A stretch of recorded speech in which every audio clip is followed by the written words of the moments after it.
We see with a lot of people, a lot of dental practices, that they focus on cheaper keywords because they're higher volume, like general dentistry or emergency dentistry. But those are also the lowest value patients on an ongoing basis, where I think a lot of people are afraid to target higher value cases like full mouth restorations or implants because the spend is so expensive. And what we found is that the real key is to make that marketing component complementary to what's happening on top of the dental practice. And it starts with identifying who are the ideal patients that you want to see. What's your ideal case?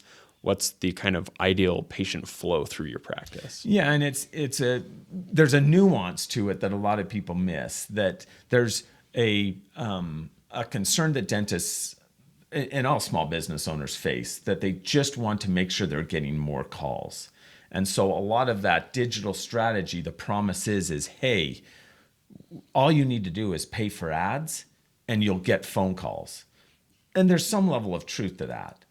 But at the same time, if you're getting calls from people who are just all price sensitive, if it's all about insurance coverage and doing the minimum amount of work, if they're people that are just going to be poor patients, poor quality patients over the long term, getting more of those isn't a solution. In fact, oftentimes it's just exacerbating the underlying problem of profitability and practice sustainability. So the promise of digital marketing oftentimes is it's a mirage.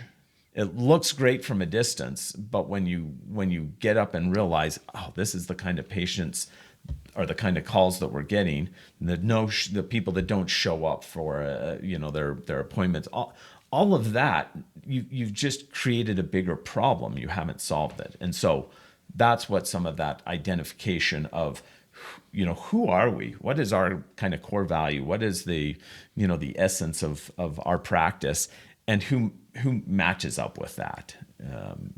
Who's the right fit? Yeah, depending on patient quality, you could be less busy and make more money, or more busy and make less money. And that's kind of the false dichotomy that's created by ads, where you feel like you're getting more people, so you should be making more money, but that's not always the case.